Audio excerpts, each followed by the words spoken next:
Boas tardes, boas noites. Dando continuidade à leitura do livro, de trecho do livro Mecanismos da Mediunidade, em que André Luiz especifica detalhes sobre o pensamento, dando continuidade a esse estudo que estamos fazendo. No capítulo 4, retomamos o último parágrafo da nossa leitura para que a gente possa contextualizar. Lembrando que no primeiro momento ele fala que o Criador ele pensa como de forma que impregna todas as criações e criaturas do universo, e é assim que ele mantém esse controle sobre a própria criação.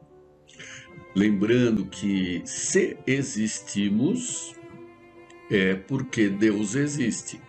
Caso Deus não existisse, nós não existiríamos.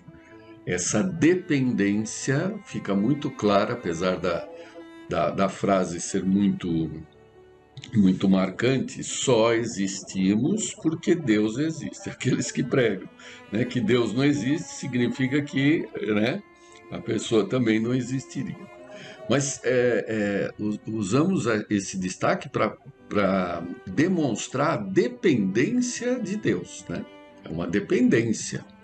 Dependemos de Deus indiscutivelmente, em todos os aspectos, porque fomos criados por Ele. E não é aquela ideia de criação que temos aqui na Terra, que cria e larga, né? Cria e anda. Não, é a criação sob assistência, sob controle, sobre participação, sobre onisciência, né? Então ele pensa e assim ele atinge a todos, e os espíritos, por advirem de Deus, também pensam. Pensam de uma forma reduzida, porém sob o mesmo mecanismo. E aqui terminou André Luiz, e vamos continuar nesse parágrafo que ele falou. É rapidinho. Pensamento das criaturas. Do princípio elementar, fluindo incessantemente no campo cósmico, auscultamos de modo imperfeito as energias profundas que produzem eletricidade e magnetismo, sem conseguir enquadrá-las em exatas definições terrestres.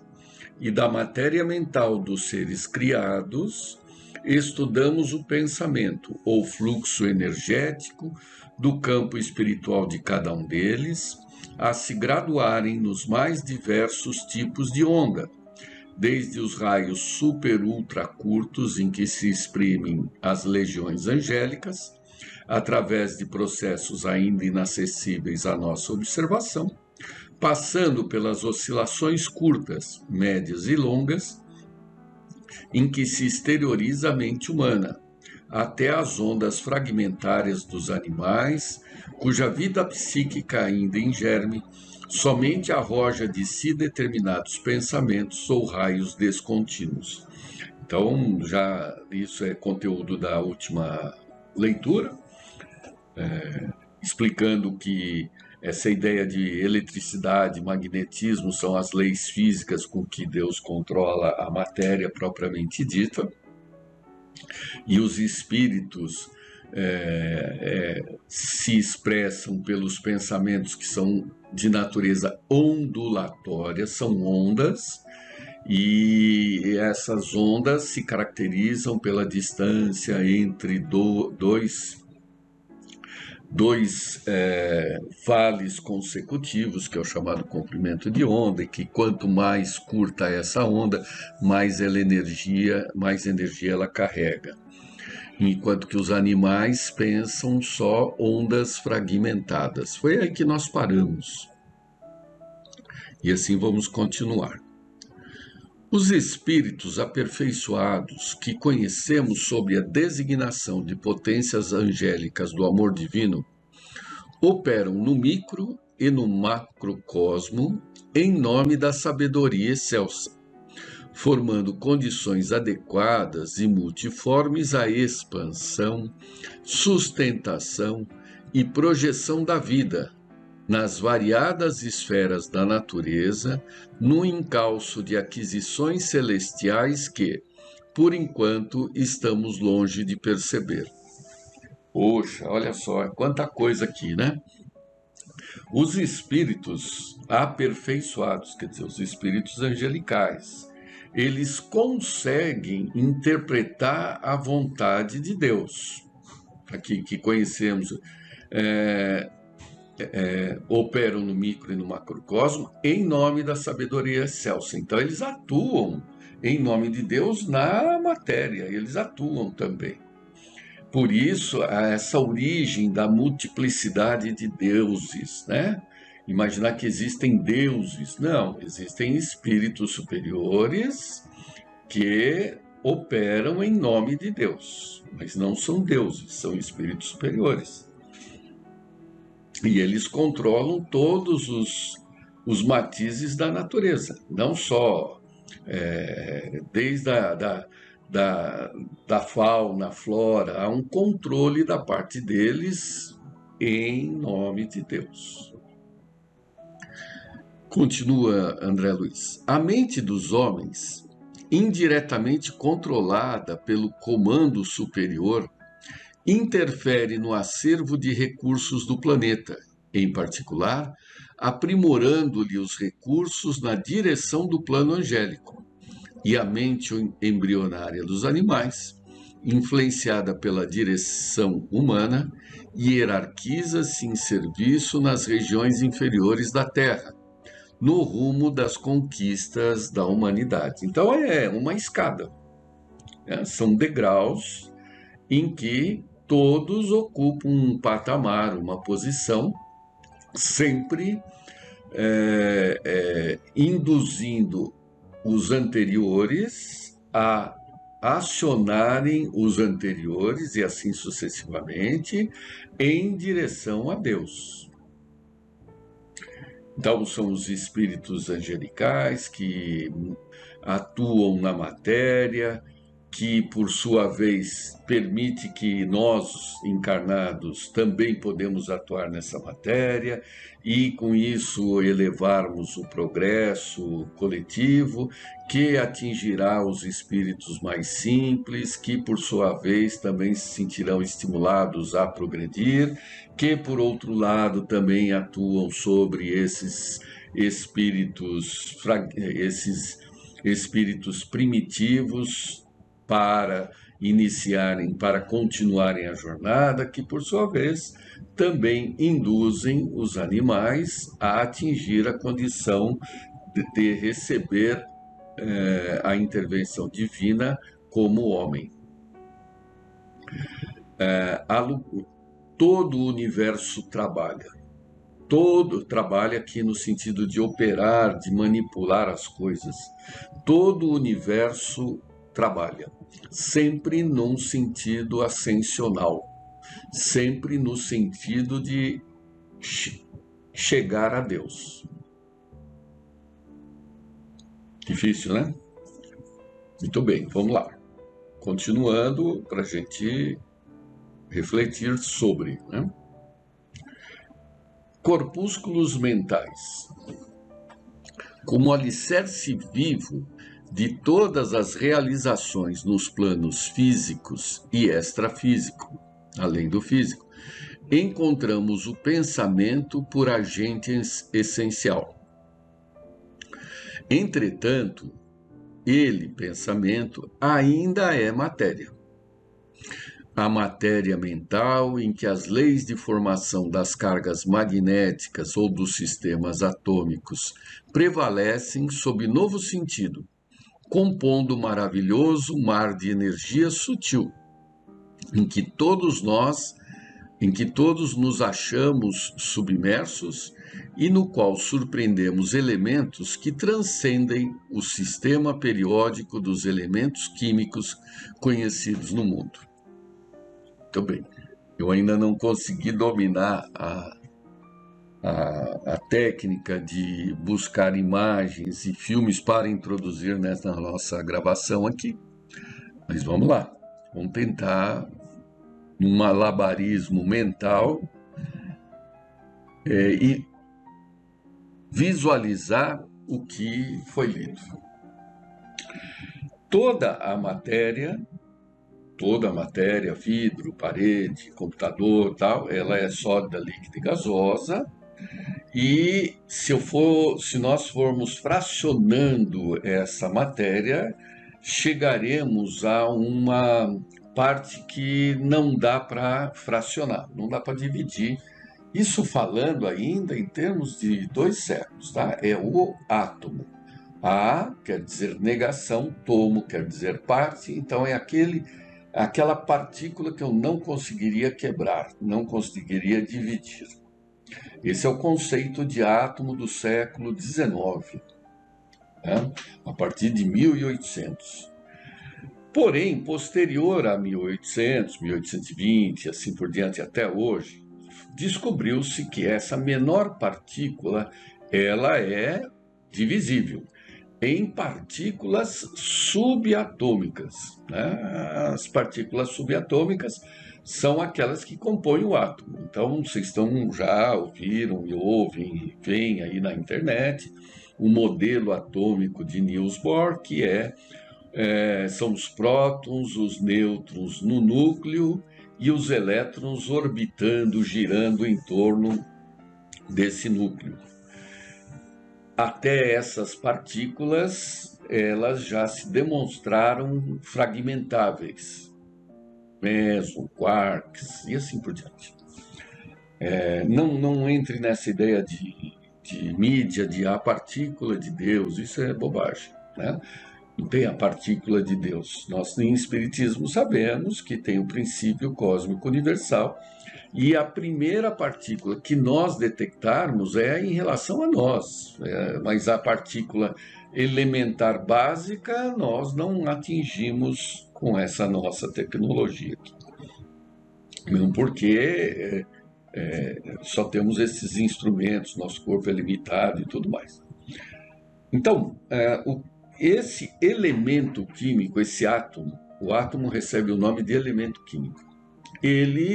Existem mais de 100 elementos químicos na natureza.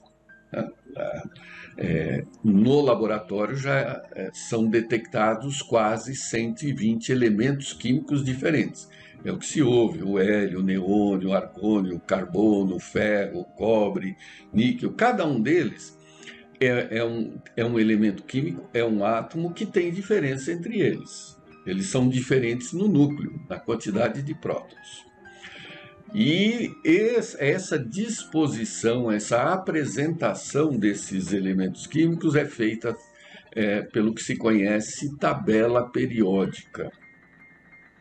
Essa tabela periódica foi difícil de construir, muito difícil, foram várias tentativas, até que se felizmente conseguiu demonstrar em classes, famílias, o que há de semelhante na distinção entre eles. Eles são diferentes, mas existem agrupamentos desses átomos, alguns tipos de átomos, né, de que pertencem a famílias, com algumas características. Por isso que a tabela tem aquele formato. O que ele está acabando de dizer é o seguinte: existem átomos, existem elementos que transcendem essa tabela, vão além dessa tabela. E não é numa continuação só a partir do número 118, 119, 120, não é isso. É uma tabela paralela. Ela não é uma sequência, ela não é contínua, ela é paralela. Que tabela periódica é essa? É a tabela periódica dos átomos que compõem o mundo mental.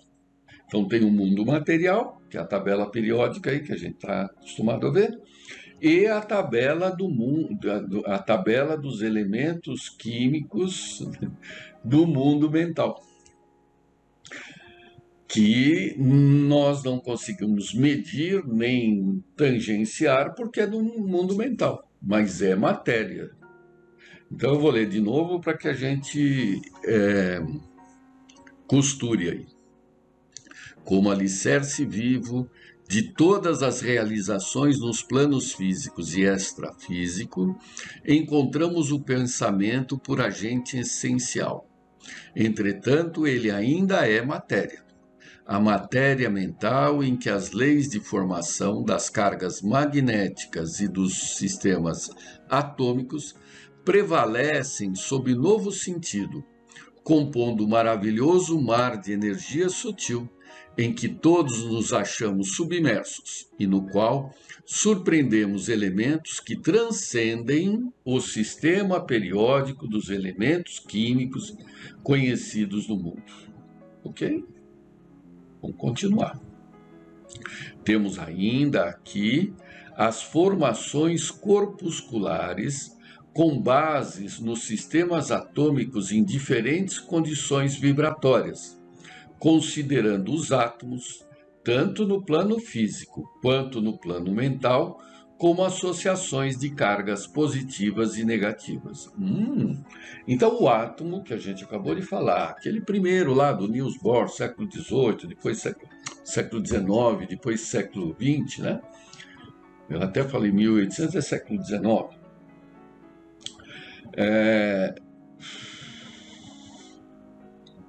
Esses átomos, eles são constituídos por prótons, nêutrons lá no núcleo e elétrons em volta. O que os diferencia um elétron de um próton são as características dessa matéria. As características da matéria são basicamente duas nesse primeiro momento. É a massa e a carga elétrica. Ele chama já aqui de cargas elétricas positivas e negativas. Então vamos entender como é que é isso. Você vai olhar para um átomo ou para qualquer corpo, você não vai olhar e falar assim, ele está com carga negativa. Porque você não vê tracinhos negativos ali, nem tracinhos positivos. Não existe isso. O que a gente percebe é que dois corpos, quando eles se repelem, eu só consigo perceber a repulsão ou a atração.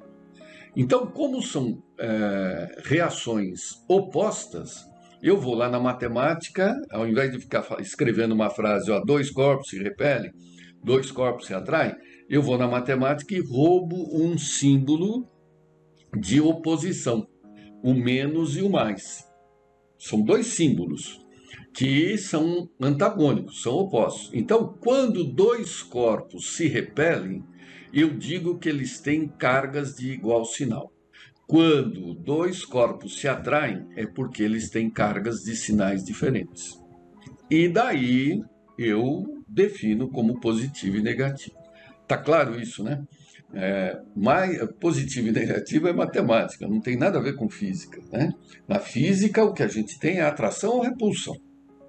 Então, voltando ao átomo. O átomo, ele, entre o indivíduo que está lá no núcleo e o indivíduo que está girando, entre eles há uma atração. Uma atração. E por existir uma atração, eu digo que eu facilito isso dizendo que tem cargas de sinais opostos. Por uma convenção, eu digo que o elétron tem carga negativa e o próton carga positiva. Só isso. Então, eles têm cargas de sinais opostos, eles têm cargas elétricas diferentes. Por isso que eles se atraem. Quando tem cargas, quando dois corpos, não precisa ser próton elétrico, dois corpos têm cargas de sinais iguais, ou se eles se repelem, é porque eles têm cargas de sinais iguais. Então, a diferença entre o próton e o elétron são as cargas elétricas, convencionadas de chamar uma positiva e outra negativa. E a diferença entre as massas.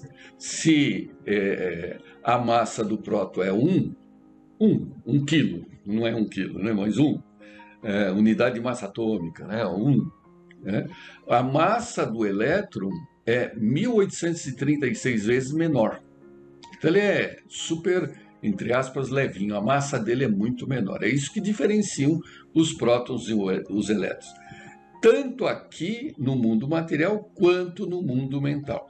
Os números serão outros, as massas serão diferentes, mas há uma analogia, não uma identidade. São análogos, são parecidos. Os princípios são os mesmos, as ideias são as mesmas. Porém, os números, não tenho a menor ideia, serão diferentes, porque teria que estudar a física atômica da matéria do mundo mental, que não há o menor sentido em fazer isso aqui encarnado. Continuando mais um pouco. É extenso, por isso que a gente demora, né? Mas não temos pressa. Isso nos compele naturalmente a denominar tais princípios de núcleos, prótons, nêutrons, pósitrons, elétrons ou fótons mentais, em vista da ausência de terminologia analógica para estruturação mais segura de nossos apontamentos. Então, André Luiz está usando os mesmos termos que usamos aqui na Terra para dar uma ideia, um conceito de como é a composição desta matéria do mundo mental. Não é idêntica, é semelhante. Assim é que o halo vital ou aura de cada criatura permanece tecido de correntes atômicas sutis dos pensamentos que lhe são próprios ou habituais, dentro de normas que correspondem à lei dos quanta de energia e aos princípios da mecânica ondulatória, que lhes imprime frequência e cor peculiares. Isto aqui, já deu 20 minutos da nossa reunião, já vai dar, só esse parágrafo, um bom tempo de conversa, que vamos deixar para a semana que vem, mas eu vou ler de novo para que fique registrado.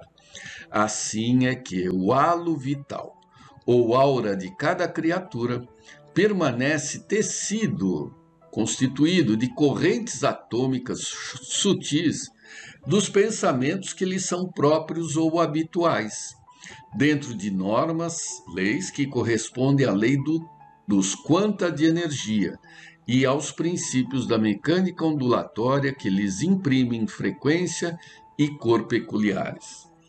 Ok? Na semana que vem nós vamos explicar o que é quanta, o que é onda e assim por diante. Prazer em revê-los e até mais.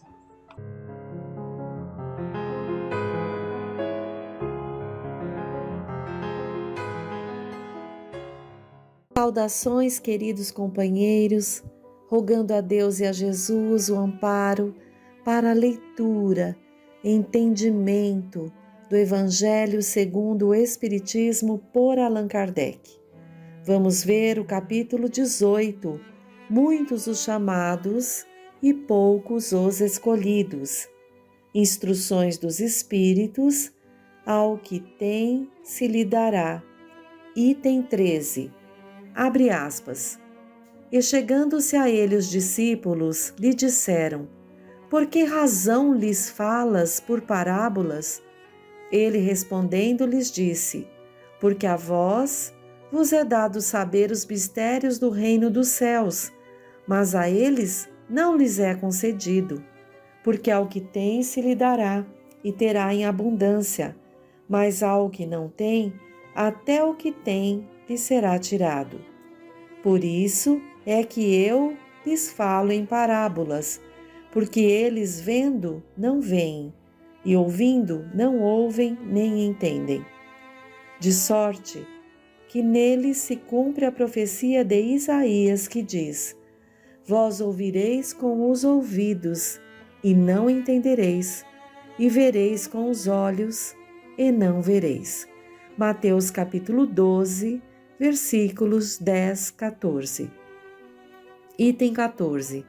Também lhes dizia: Atendei ao que ides agora ouvir. Com a medida com que medirdes aos demais, vos medirão a vós, e ainda se vos acrescentará, porque ao que já tem, dar-se-lhe-á, e ao que não tem, ainda o que tem se lhe tirará. Marcos, capítulo 4, versículos 24, 25.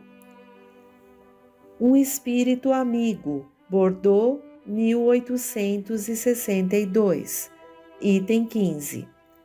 Dá-se ao que tem e retira-se ao que não tem. Meditai sobre esses grandes ensinamentos que quase sempre vos parecem paradoxais. Aquele que recebeu é o que possui sentido da palavra divina. Ele a recebeu porque esforçou-se para fazer-se digno e porque o Senhor, no seu amor misericordioso, encoraja-lhe os esforços em direção ao bem. Esses esforços contínuos, perseverantes, atraem as graças do Senhor. São como imã que atraísse as melhoras progressivas, as graças abundantes que vos tornam fortes para a subida da montanha sagrada, em cujo cume encontrareis o repouso que sucede ao trabalho. Tira-se àquele que nada tem ou que tem pouco. Tomai como um ensino figurado. Deus não tira das suas criaturas o bem que se dignou conceder-lhes. Homens cegos e surdos, abri vossas inteligências e vossos corações. Procurai ver pelo Espírito, compreendei com a alma, e não interpretai de maneira grosseiramente injusta as palavras daquele que fez resplandecer aos vossos olhos a justiça do Senhor. Não é Deus quem retira daquele que pouco havia recebido, mas é o seu próprio Espírito que, pródigo e descuidado, não sabe conservar o que tem e aumentar, fecundando-a, a migalha que caiu no seu coração. O filho que não cultiva o campo que o trabalho do pai conquistou para deixar-lhe de herança, vê esse campo cobrir-se de ervas daninhas. Será o seu pai quem lhe tira as colheitas que ele não preparou? Se ele deixou a sementeira morrer nesse campo por falta de cuidado, deve acusar seu pai pela falta de produção? Não, não.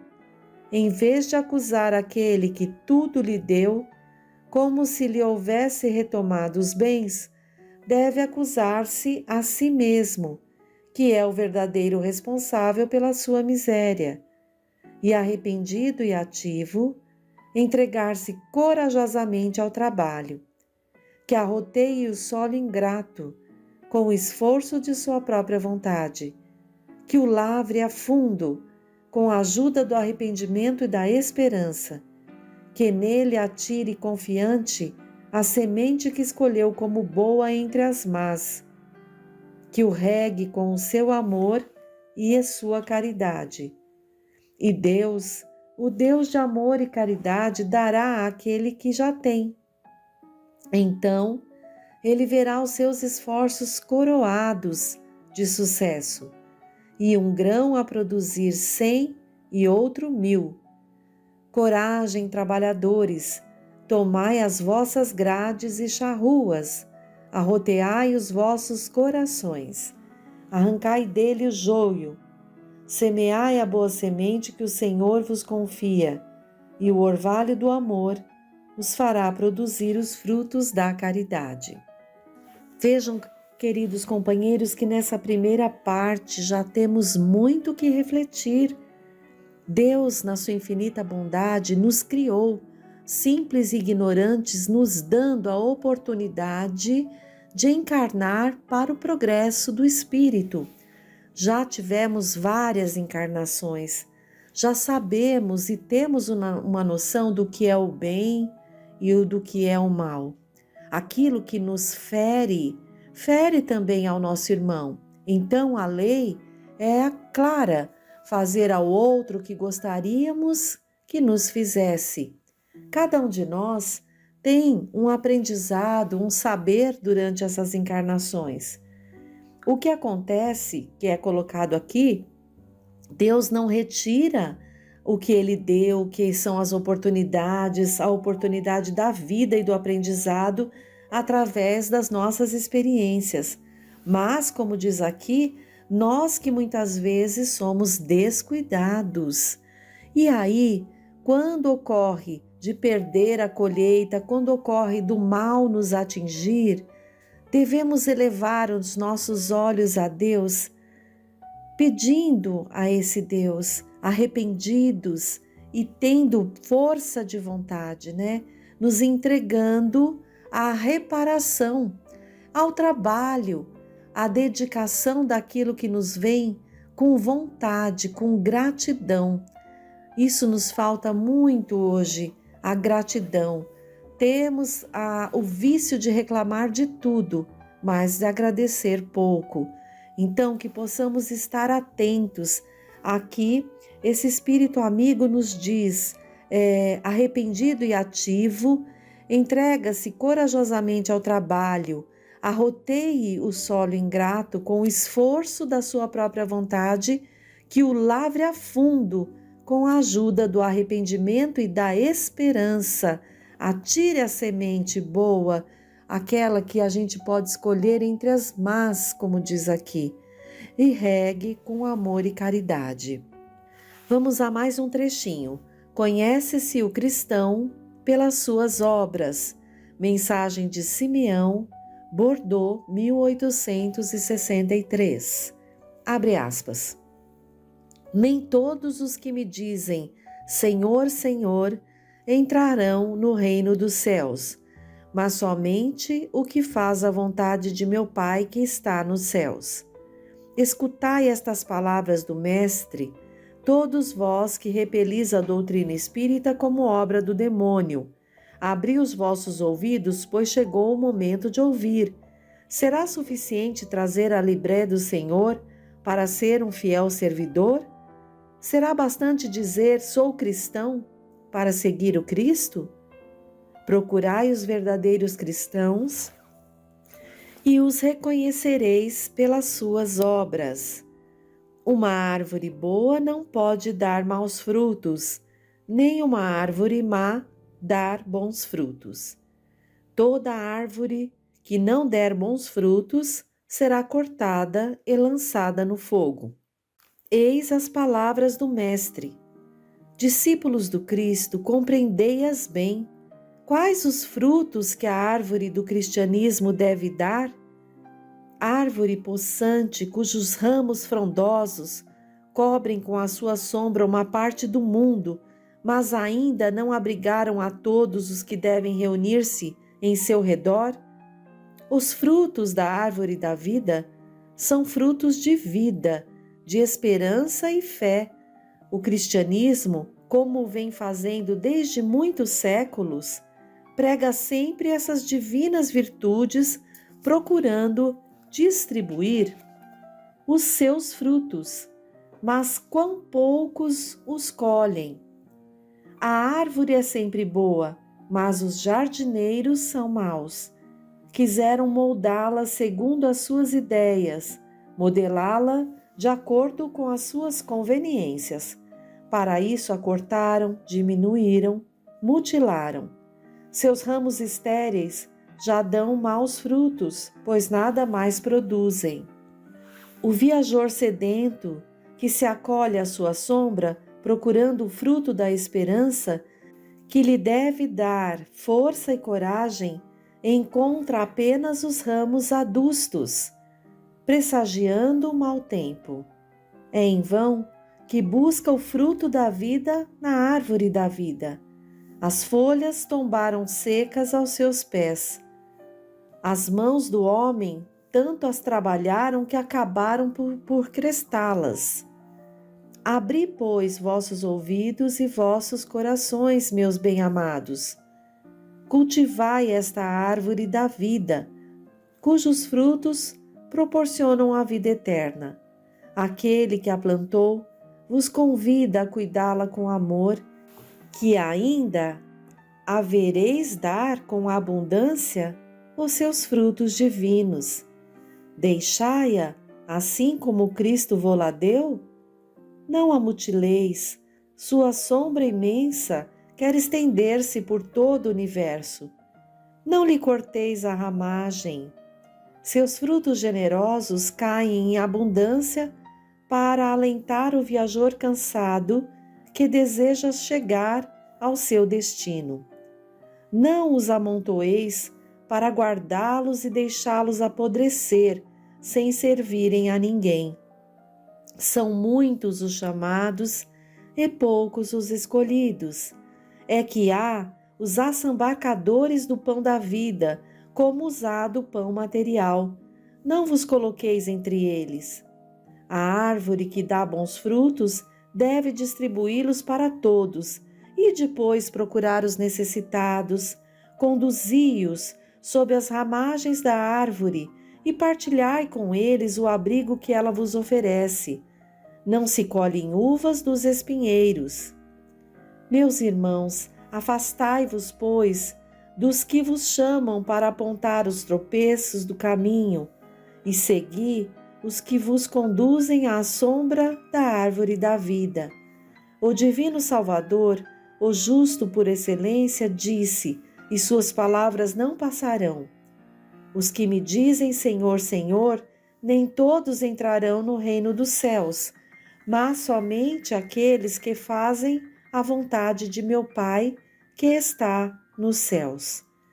Que o Senhor das bênçãos vos abençoe, que o Deus da luz vos ilumine, que a árvore da vida vos faça com abundância a oferenda dos seus frutos. Crede e orai. Fecha aspas. Então, queridos companheiros, quantas vezes precisaremos escutar essas lições para que possamos parar um pouquinho, meditar e compreendê-las? O que Deus nos deu, a oportunidade da vida, o cuidado de Jesus, que é o governador desse planeta, colocou ao lado de cada um de seus filhos que estiver encarnado em provas e expiações, um espírito protetor a inspirar, a nos auxiliar. Quais são as nossas obras? E olha que Deus Pai não nos pede que sejamos ali destaques, que apareçamos como santos, não é nada disso. Onde fomos chamados a viver, no nosso meio familiar, ter a paciência com aqueles familiares, buscar auxiliar, rogar a prece a cada um que está em dificuldade, como nós estamos aprendendo no Espiritismo.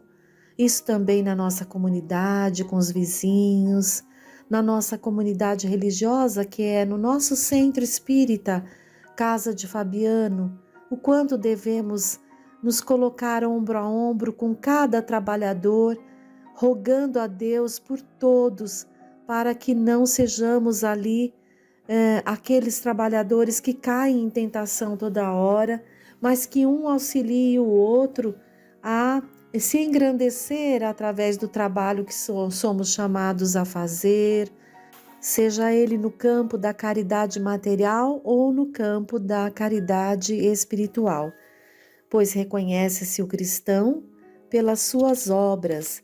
O que é que está nos impedindo tanto de deixar boas obras, né? Que possamos lembrar isso a cada dia que acordamos e fazer como Santo Agostinho nos pede a cada dia que nos deitamos, para verificarmos ali o que é que pudemos produzir de bom.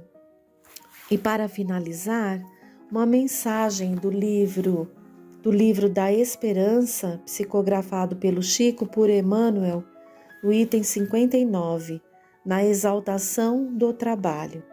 Abre aspas. O reino de Deus é assim como se um homem lançasse semente à terra.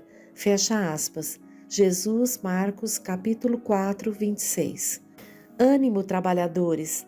Tomai do vosso arado e das vossas charruas, lavrai os vossos corações, arrancai deles a cisânia, semeai a boa semente que o Senhor vos confia, e o orvalho do amor lhe fará produzir frutos de caridade. Fecha aspas, capítulo 18, item 15 do Evangelho segundo o Espiritismo. Para considerar a importância do trabalho, relacionemos particularmente algumas das calamidades da inércia no plano da natureza. A casa longamente desabitada afasta-se da missão de albergar os que vagueiam sem teto e, em seguida, passa à condição de reduto dos animais inferiores que a mobilizam por residência. O campo largado em abandono furta-se ao cultivo dos elementos nobres necessários à inteligência na terra e transforma-se gradativamente em deleitoso refúgio da tiririca. O poço de águas trancadas foge de aliviar a sede das criaturas, convertendo-se para logo em piscina de vermes. O arado ocioso esquece a alegria de produzir e, com o decurso do tempo, incorpora em si mesmo a ferrugem que o desgasta. A roupa que ninguém usa distancia-se da tarefa de abrigar quem tirita ao relento e faz-se pouco a pouco a moradia da traça que a destrói. O alimento, indefinidamente guardado, sem proveito, deixa a função que lhe cabe no socorro aos estômagos desnutridos e acaba alentando os agentes da decomposição em que se corrompe. Onde estiveres, lembra-te de que a vida é caminhada, atividade, progresso, movimento e incessante renovação para o bem eterno. Trabalho é o infatigável descobridor, transpõe dificuldades, desiste da irritação, olvida mágoas, entesoura os recursos da experiência e prossegue adiante. Quem persevera na preguiça não somente deserta do serviço que lhe compete fazer, mas abre também as portas da própria alma à sombra da obsessão, em que fatalmente se arruinará. Emmanuel. Então, agradecidos a Deus, que possamos fazer essas reflexões e olhar para nós o que estamos fazendo da oportunidade que Deus está nos dando de viver na carne, nesse mundo, nesse tempo. Tantos são os irmãos desencarnados à espera de uma oportunidade, e nós já a conseguimos, que possamos então a cada dia que levantamos pedir: Deus Pai, que eu faça desse dia um melhor dia do que foi ontem.